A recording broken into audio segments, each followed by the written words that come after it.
নমস্কার বন্ধুরা, কেমন আছেন সবাই? আমার জিকে বাংলা চ্যানেলে তোমাদের সকলকে স্বাগত। তো বন্ধুরা, আজকে তোমাদের জন্য কিছু হিস্ট্রি জিকে কোশ্চেন বা হিস্ট্রি শর্ট কোশ্চেন নিয়ে চলে এসেছি। তো জিকে কোশ্চেনগুলো তোমাদের সঙ্গে আলোচনা করব। তার আগে বন্ধুরা, তোমরা আমার এই জিকে বাংলা চ্যানেলটা সাবস্ক্রাইব করে দিতে একদম ভুলবে না কিন্তু। বন্ধুরা, আজকের আলোচনার বিষয় হলো ভারতের সুলতান ও মুঘল যুগের আধিপত্য বিস্তার নিয়ে কিছু ছোট প্রশ্ন। তো আজকের প্রথম প্রশ্ন হলো সৈয়দ বংশের প্রতিষ্ঠাতা কে ছিলেন বা সৈয়দ বংশের প্রতিষ্ঠাতা কে? বন্ধুরা, এখানে উত্তর হয়ে যাবে খিজির খাঁ। এর রাজত্বকাল ছিল 1414 থেকে 1421 খ্রিস্টাব্দ পর্যন্ত। চলে যাচ্ছি দ্বিতীয় প্রশ্নে তোমাদের জন্য রয়েছে লোদি বংশের প্রতিষ্ঠাতা কে বা লোদি বংশের প্রতিষ্ঠাতা কে ছিলেন? বন্ধুরা, এখানে উত্তর হয়ে যাবে বহলুল লোদি। বহলুল লোদির সময়কাল ছিল 1451 থেকে 1489 খ্রিস্টাব্দ। বন্ধুরা, আজকে সমস্ত প্রশ্নের উত্তর জানতে ভিডিওটা না টেনে প্রথম থেকে শেষ পর্যন্ত দেখতে থাকুন এবং আমার এই জিকে বাংলা চ্যানেলে নতুন হয়ে থাকলে চ্যানেলটা সাবস্ক্রাইব করে আমার পাশে থাকুন। চলো বন্ধুরা, চলে যাই 3 নাম্বার প্রশ্নে তোমাদের জন্য রয়েছে আরবদের সিন্ধু বিজয় কাহিনী কোন গ্রন্থ থেকে জানা যায়? বন্ধুরা, এখানে উত্তর হয়ে যাবে চাজনামা গ্রন্থ থেকে আরবদের সিন্ধু বিজয়ের কথা জানতে পারা যায়।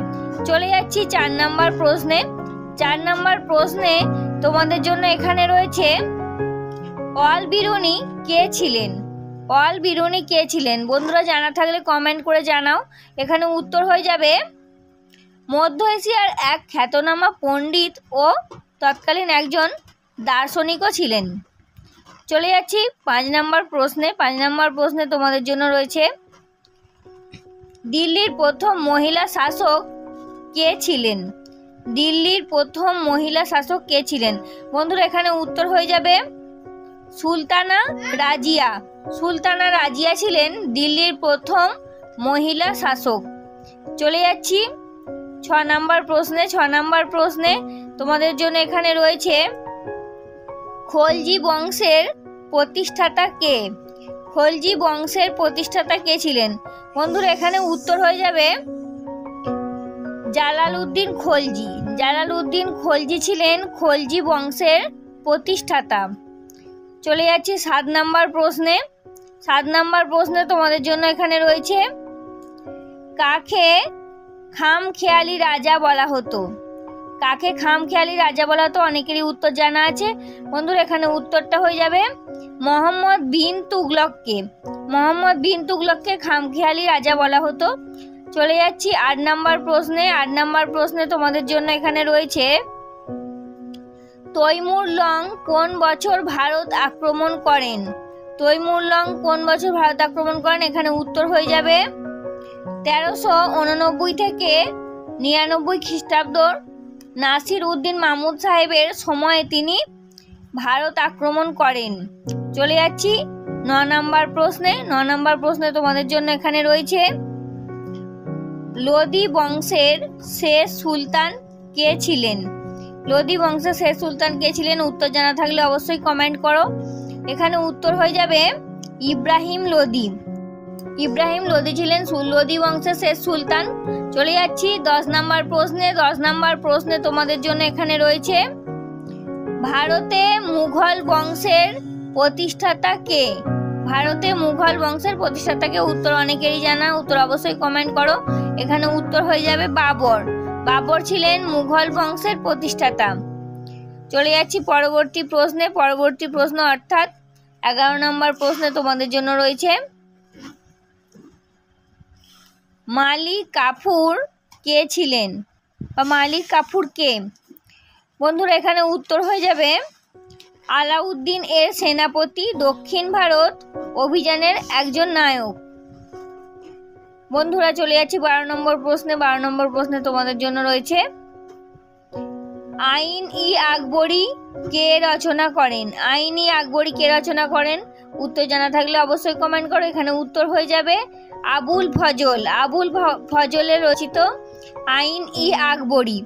আইন-ই আকবরী। চলে যাচ্ছি 13 নম্বর প্রশ্নে। 13 নম্বর প্রশ্নে তোমাদের জন্য রয়েছে, খানোয়ার যুদ্ধ কাদের মধ্যে হয়েছিল? খানোয়ার যুদ্ধ হয়েছিল বাবরের সঙ্গে মেবারের রানা সংগ্রাম সিংহের। সালটা ছিল 1527 খ্রিস্টাব্দ। খানোয়ার যুদ্ধ হয়েছিল। চলে যাচ্ছি 14 নম্বর প্রশ্নে। 14 নম্বর প্রশ্নে তোমাদের জন্য এখানে রয়েছে, শের শাহ কোন বংশের রাজা ছিলেন? শের শাহ কোন বংশের রাজা ছিলেন? উত্তর হয়ে যাবে আফগান বংশের। আফগান বংশের একজন রাজা ছিলেন শের শাহ। বন্ধুরা, আজকে শেষ প্রশ্ন তোমাদের সঙ্গে শেয়ার করব, তার আগে তোমরা আমার জিকে বাংলা চ্যানেলটা অবশ্যই সাবস্ক্রাইব করে দাও। বন্ধুরা, আজকে চলে যাচ্ছি শেষ প্রশ্ন অর্থাৎ 15 নম্বর প্রশ্নে। কে পাট্টা ও কবুলিয়ত প্রথা প্রচলন করেন? বন্ধুরা, এখানে উত্তর হয়ে যাবে শের শাহ। শের শাহ প্রথম পাট্টা ও কবুলিয়ত প্রথা প্রচলন করেছিলেন।